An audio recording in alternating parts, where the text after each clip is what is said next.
that made me feel like I need to discuss this with other parents who are most likely feeling the opposition from inside, the opposition from the outside, all of the things. And when I say inside, I mean in our hearts, that we are messing up, in our hearts that what if I'm doing this wrong? What if I'm messing my kids up? What if, all of those what ifs, as well as the people from the outside, family members, people in the community, old friends and other friends who are like, well, public school, and homeschooling. And I want to discuss all of this. And it's something that I've been very passionate about this week and thinking a lot about. So I want to start with a story. Let's go back in time some. Now, I love history. I love history. I have spent an obscene amount of time studying about the Pilgrims and about the Revolutionary War, reading original manuscripts and journals and all of the things, as well as every book I can get my hands on to study about these people. Now, why? Well, it's kind of personal. I'll tell you why. I am the 10th great-granddaughter of one of the families that came over on the Mayflower. And I want to talk about my ancestor. They don't even know her name. Like, we don't know her name. They thought her name was Susanna Ferner for a while, but then they realized that was incorrect and that's not the right person. She's the wife of James Chilton. James Chilton was the oldest person to come over on the Mayflower. And I feel like when we talk about the Pilgrims, and yes, it does relate to what we're talking about today, I promise. So stay with me. Hold on. Stay with me. When we think about the Pilgrims, we often think about like turkey guns and buckle hats and like cute little cartoons of like a man and a woman in like Amish looking outfits and little, and then a cute Thanksgiving, right? Which is grossly inaccurate to what it was. And we imagine like they got on a boat, they went, let's go to America. And they got on a boat and they came over here and then they had a Thanksgiving, right? Which is grossly inaccurate, right? But that's the perception. That's the perception that people have. When I was in elementary school, we took our milk cartons and made little Mayflowers, right? And that's what I thought. That's what I thought happened. That's not what happened. And at the same time, the Pilgrims have just been massacred, politically, like how bad they were. And they did. And that's also incorrect. It's also incorrect. So let me tell you the story that I've discovered through my own study, through the study of historians and some phenomenal historians. So my grandmother, my 10th great grandmother, was they think she was the first pilgrim and at least and possibly the first female excommunicated from the Church of England. Why? Why was she excommunicated? Well, this is why. She had she knew a friend who had a child and disagreed with how the child was buried. The child did not have a typical death, and she felt like the way that the child was buried was wrong. So she and some other women and people, men as well, got together, predominantly the women, a small group of them got together to give the child what they deemed a proper burial. Because of that, they felt like she was a heretic and they excommunicated her. Now, one thing that people don't know about the Pilgrims is they were early Puritans.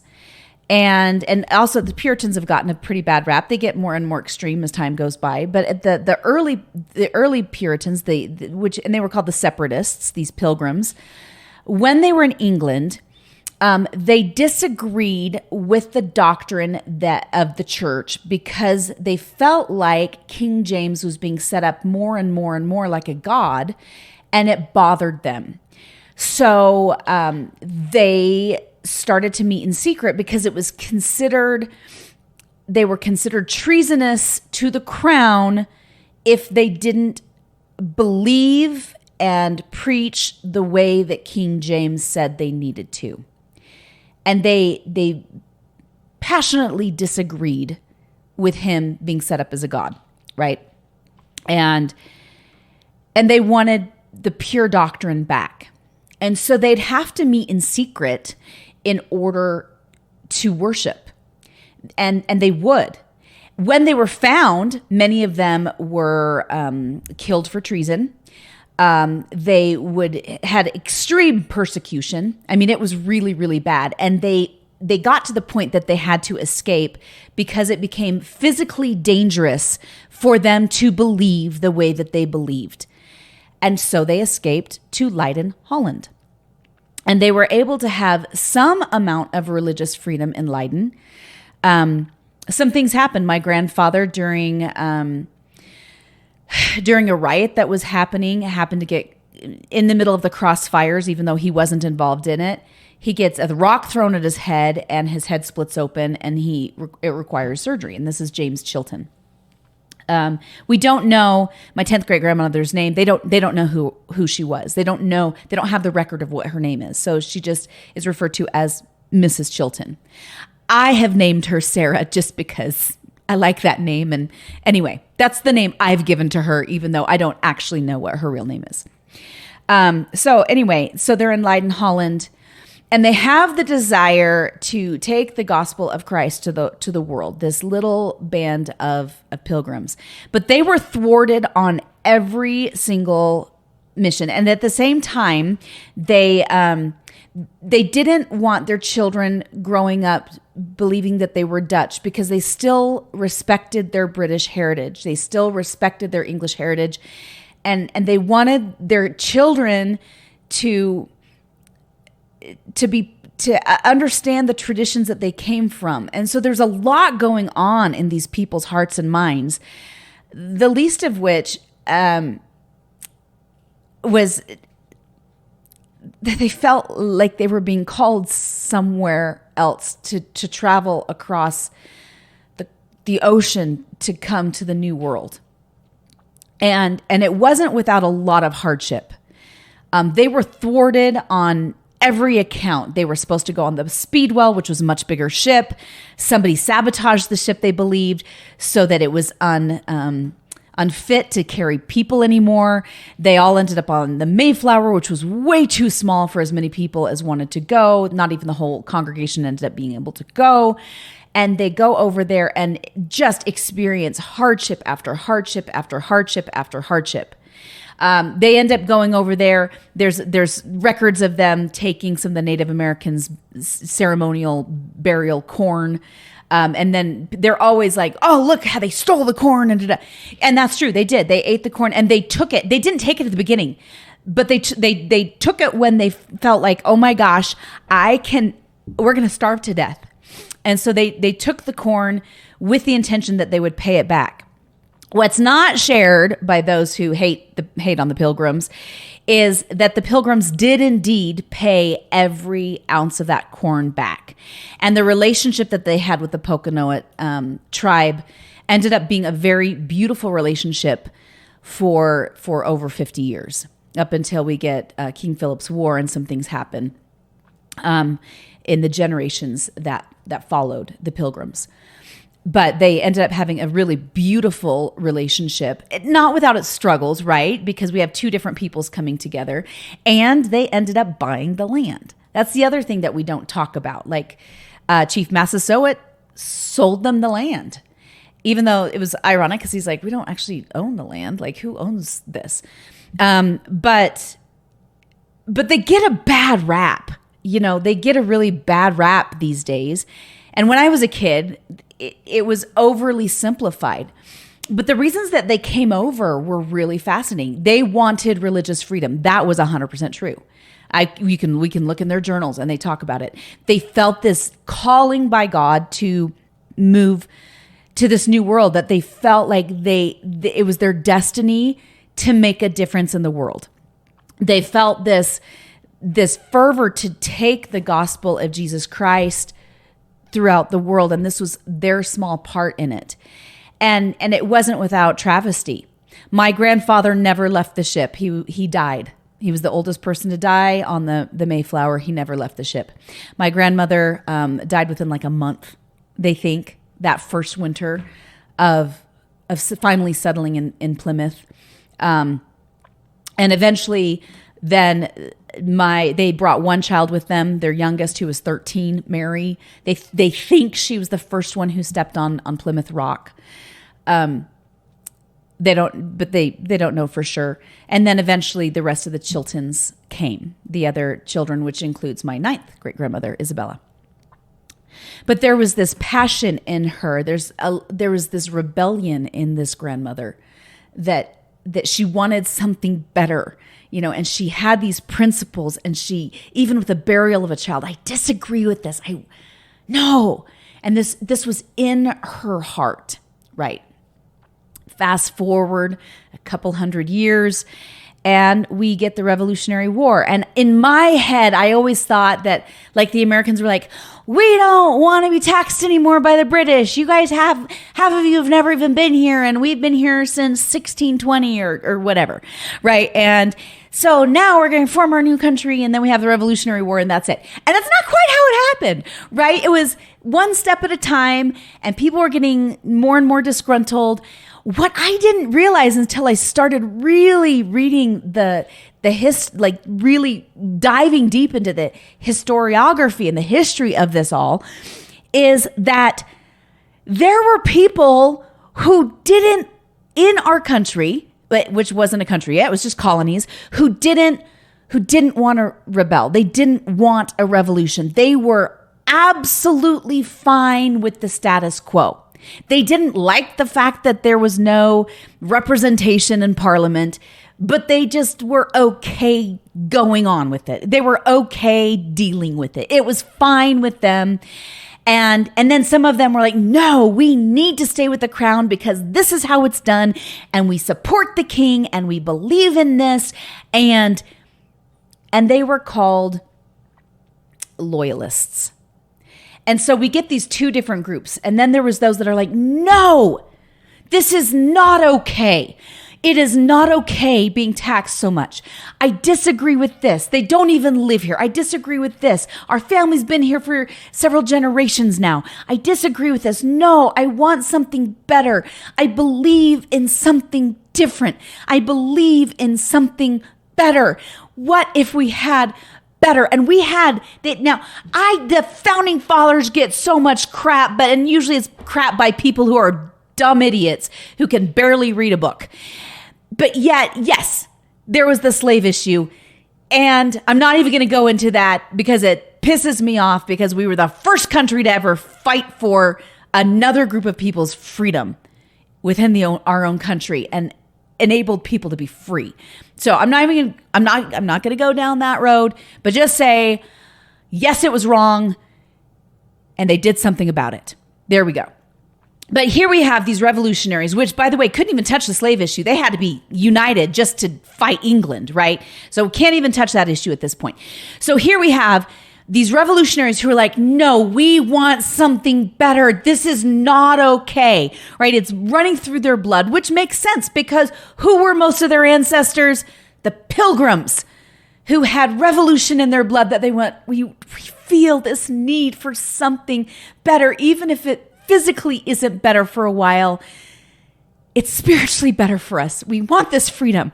Like there's this need for autonomy, this need for freedom. So we have these revolutionaries, and they fight not only with the British, but then we've got all of these loyalist families. Benedict Arnold married into a loyalist family. So it is no wonder that he went from a patriot into and became a traitor and became a loyalist, right? He married into a loyalist family. So we have these two groups that were, not only were the revolutionaries fighting England, they were fighting amongst some of the people in the system at home who wanted to keep things status quo, who were okay being overtaxed. They didn't like it, but they were okay dealing with it because they didn't want to deal with it, because they were okay with the tradition. They were okay with all of these things. They were okay with it. Okay. So there we are. We have, and then of course, what happened? What happened? We get the greatest country that has ever been created. Because a small group of revolutionaries said, it's not okay. I am not okay with this. I want better. I want different. And we get this beautiful line that no government had ever said before, and that is, all men are created equal. And that would not have come had there not been revolutionaries to stand up and say, this is not okay. That would not have come if there weren't women like my 10th great grandmother, Sarah Chilton. Again, that's not her real name. Her last name is Chilton. I don't know what her name is. Who said, this is not okay. I want something different. So what does this have to do with homeschooling, my friends? Well, I'll tell you something. Franklin Delano Roosevelt said, remember always that all of us, and you and I especially, are descended from immigrants and revolutionists. What does that mean? My friends, if you are an immigrant or if you are an American, revolution runs in your veins. It is in your DNA. It is in your DNA. It is in my DNA. And if you're an immigrant, it is now in your DNA because you have become the pioneer to come for a different life, for a better life, okay? It's in our blood. It runs and it courses through your veins. So what does this have to do with education? And what on earth does this have to do with you homeschooling your kids? Well, let me tell you what it has to do with homeschooling your kids. For over 150 years, we've been taught to believe that the system is the only way. There is only King George, and you better worship King George, right? We've been taught that.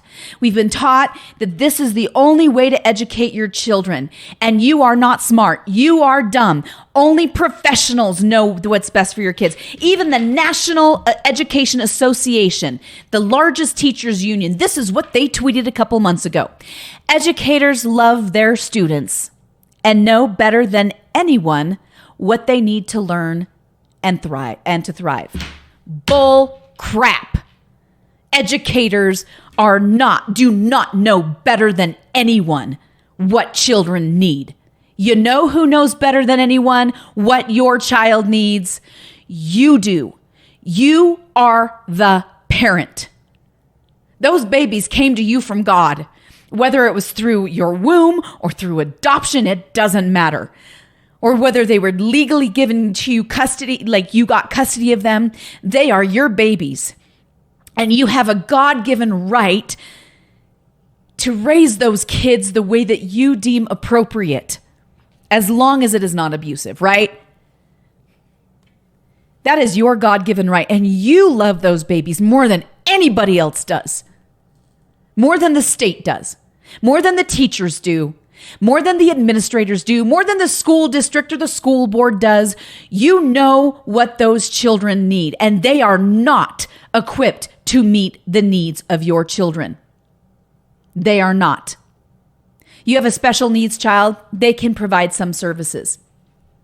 You have a child who has ADHD, they're not going to let your son or daughter go and play the amount of time that a child with ADHD needs to play and run and explore and use their physical body because their physical body is aching to move. They're not equipped. They are not equipped to differentiate the education of 150 children a day. They are not equipped. Nor do they love the child like you do because you're their mama or you're their papa. And you've watched that child grow. Most of you from infancy, some of you, if you got your kids later through adoption or whatever means, you got them later, you've watched them grow. You've seen their hearts. You've seen what's going on. Now, I know a few people who want with all their hearts to homeschool, and they are not able, whether that's, sometimes it's financially. I have a couple friends who financially cannot homeschool their kids. I have a couple friends who emotionally cannot homeschool their kids because of their own mental struggles that they deal with. And I have some friends who have prayed and feel like, no, my child needs to stay in the system and they have to fight from within. And I have to fight, even if that means going to the school board meetings. And even if that means really standing up and electing people that will help fix the system, right?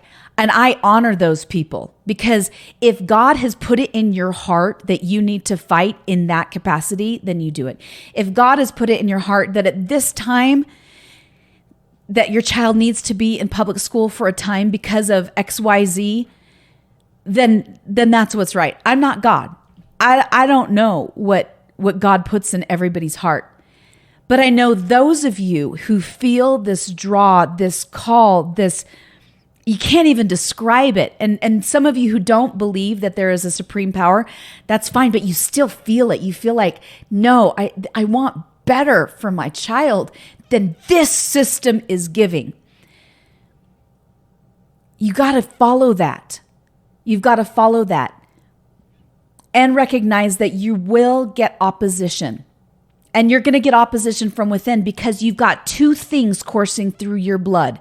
Number one, you have that revolution coursing through your blood where you're like, I want different. It is in your DNA.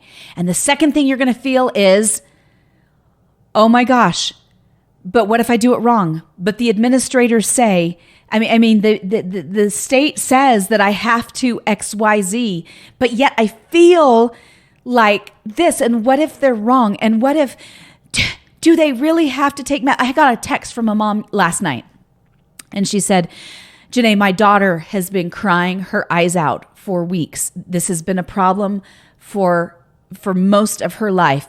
She struggles with math. Does she really need to take linear algebra? She's in public school. Okay. And in Colorado, our state law, every state law is a little bit different. Our state law is they just have to take math. And she told me, she said she doesn't want to go to college. This is what she wants to do. She wants to work with, these animals and whatnot, not as a vet, but this is what she wants to do. And I said, then she doesn't actually really need to take that math. But if you're in the public school system, she has to take it because that's the requirement in the system, right? And so this week, I even felt that conflict because a parent said to me, well, they challenged one of my kids without me being there, which pisses me off. I don't like that. If you talk to me, I'm the parent, not my kid, right? But my kid is very, very, he's 16. Very strong personality. So he dealt with it just fine. And so what he ended up, she said, well, what are you taking for science? And what are you taking for this? And what are you doing for this? And he's like, and we tend to be lean on the more eclectic homeschooling, almost unschooling side, very child-led learning. And so I let him choose the business books that he wants to read. We talk about like, what are the best business books? What are the best things? He refuses to finish Algebra 2. He's very brilliant. Doesn't want to finish, refuses to finish, right? And so this got me thinking, and I was like, maybe he does need to take all these things because that part of I had to take it. Everyone has to take it. And then I had to go back and go, wait. No, for what he wants to do in life, he actually doesn't need to take it. My 11-year-old really loves math, and he wants to take as much math as possible. So I'm going to provide that resource, but he doesn't want. And so my point is, there was this conflict even with me after doing this for 3 years of like, what if they need? And then I was reminded, now stop. There is opposition. There's going to be opposition externally, and there's going to be opposition internally at times when we're like, what if I'm messing up? What if I'm doing it wrong? So you need to remember that God will put in your heart and in your mind what the best things that you need to do. He will put people in your path to help you along this way. The coolest thing right now about the world that we live in homeschooling is that we live in a world where information is at our fingertips like we've never seen it before. We have, if we can change our decision. Like if we're like, oh, our kids don't want to take math. And then they were like, oh, I have to take this chemistry class and I want to go to college and I have to take this chemistry class. They can learn that math really fast. There's all these resources. We have the most brilliant teachers coming into our homes through the internet. at our fingertips. We have all of the classic literature available. We have libraries aplenty. We can go on Google and look up anything. And our bigger problem is going to be like, what do we like? We need to eliminate some things, and learning to say no. That will be our biggest problem. But what's scary for most people is that we have educational choice, and that's revolutionary. We have the choice of how we're going to educate our children because we have all of the information at our fingertips. But you're going to get opposition. And there's a lot of people who are well-meaning, but they feel threatened. You might have friends who your kids play soccer with or whatever, and they feel threatened. And why do they feel threatened? Because we inherently have this need to feel like we fit in, like we're not going to miss out. And it's not you. It's the fact that you're doing something different, and to them, they feel, what I've observed and what I've heard is people say, "What, you don't think our education system is good enough for your kids?" And then they start to question themselves. Well, why do they think they're so much better? A few years ago, we moved into a new house. We've progressively moved up in homes over the years. My husband and I in our family, in the couple decades that we've been married, almost 2 decades. We're approaching it. And when we moved to our current house that we're in right now, that I'm filming from, our neighbor, my husband ran into our neighbor at the gym, and he was really upset. I mean, he was really upset with my husband. And my husband was like, "Hey, how are you? So good to see you." And the guy looks at him, he's like, "Were we not good enough for you?" And my husband's like, "Excuse me?" And he's like, "Were we not good enough for you? Why did you move? Was your house not good enough? Were we not good enough?" And my husband's like, "What? Had nothing to do with you. But our house was too small with the amount of kids and our dog, and our basement we'd have to finish. And we just figured rather than finishing the basement, why don't we just move? Because we could get a lot for our house, and we could get a bigger house at a really good price." Like, it's not personal. It's not at all personal. But a lot of people, and it's the same thing with education. A lot of people take it very personally. It's like you go to a party and you're like, "Well, I'm going to head out, or I'm going to leave," or somebody's like, "I'm going to leave. I've got this other party that I'm going to." And people go, "Wait, is this party not good enough? What?" And then they start to question their own choices. It's very, very, very threatening. And so you have to understand it's not you. And we have to be gracious towards those and let them know, hey, if you feel like public school is what's best for your kids, then that's all you. I'm not calling you a loyalist, right? But what's best for me is I have to homeschool my kids because we have this tool belt, and the public education system only uses a hammer, but what I need is a drill. And what my child needs is a drill. And they need a few screwdrivers too, and an Allen wrench to build the life that they want. But unfortunately, the public school is only offering us a hammer, right? So understand that a lot of that opposition that's going to come is out of fear from people. It feels threatening because it's different than what the norm is doing. It's scary, right? And I know you're feeling that too, because I feel it. I feel it every day. And then I remember, no, I'm building this child. I'm helping them build this beautiful life, and they need a drill. And unfortunately, the school system only offers a hammer, and my child needs a drill and an Allen wrench. And actually, they also need a saw, and they need all these other things. So the cool thing, my friends, is that you have a choice, and you have the stewardship over your child's education. You are their moms, you are their dads, and it is your right and it is your choice, no matter what anybody else tells you, no matter if they call you a radical. By the way, I went to a school board meeting last year, And that's what they called the parents. They called them radicals, that they refused to allow Storm, quote unquote, visit their classrooms. I was shocked. I was like, and I told some people, I was like, if I wasn't already homeschooling, I would have started today. I would have gone in and be like, I'm pulling my kids today. If this is who's teaching my kids and they're calling parents radicals, that's a problem, right? So it was very ugly. And there was two times the amount of parents there to go, excuse me, no, these are my kids. These are my children. Back off, right? These are your children, and it's scary. It is. It's terrifying taking on their education. But my friends, you will be guided. You will be guided on what you need to do.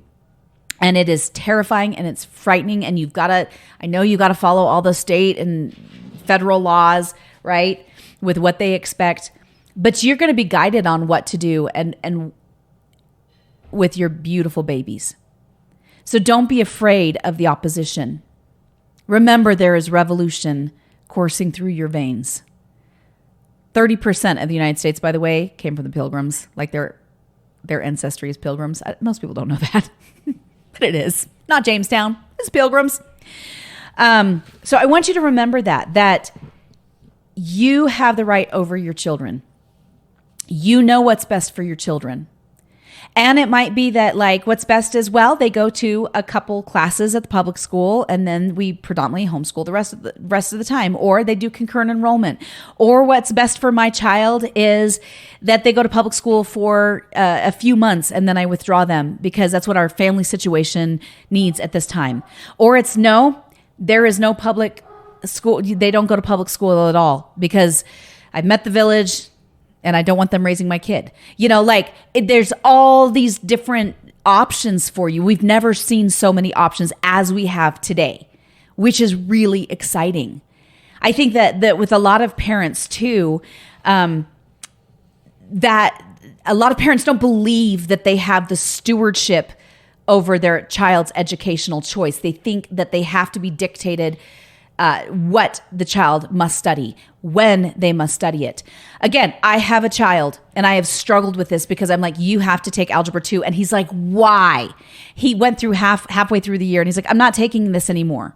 But he will spend hours studying YouTube analytics. Hours, not YouTube videos. I mean, he does watch those too, but YouTube analytics, and he'll create content and put it out there. And then he'll read business. He is reading Basic Economics by Thomas Sowell. Right? This book is like this thick. I mean, it's a big book, but he's drawn and I'm like, why? Why does he need Algebra 2 or geometry actually? And there's argument that no, he has to have that. Well, with all due respect, in the state of Colorado, I get to choose what math he takes. Not every state has that choice. Some states dictate what classes homeschooling families will take. I'm sorry if you're in one of those states. I'm sorry. You may want to lobby to change. But you are the parent and you have the stewardship over their choices, and they're going to turn out just fine. You know why? Because they're going to figure out their life path, because they're human and you're their parent, and they're going to do just fine. So even when you feel the opposition from within, when you feel the opposition without, remember you will be guided. Remember that revolution is coursing in your veins, and that change is coursing in your veins, and that pioneer spirit is part of who you are. Whether you immigrated here or your ancestors did, it doesn't make a difference. It's in your blood. With that, I want to end with a poem. Okay?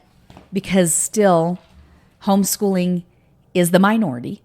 It is not the majority. And this is what I want to leave you with. Two roads diverged in a yellow wood, and sorry I could not travel both. And be one traveler long I stood, and looked down one as far as I could, to where it bent in undergrowth. Then took the other as just as fair, and having perhaps the better claim, because it was grassy and wanted wear, though as for the passing there had warned them really about the same. And both that morning equally lay in leaves no step had trodden black. Oh, I kept the first for another day. Yet knowing how way leads on to way, I doubted if I should ever come back. I shall be telling this with a sigh, somewhere ages and ages hence. Two roads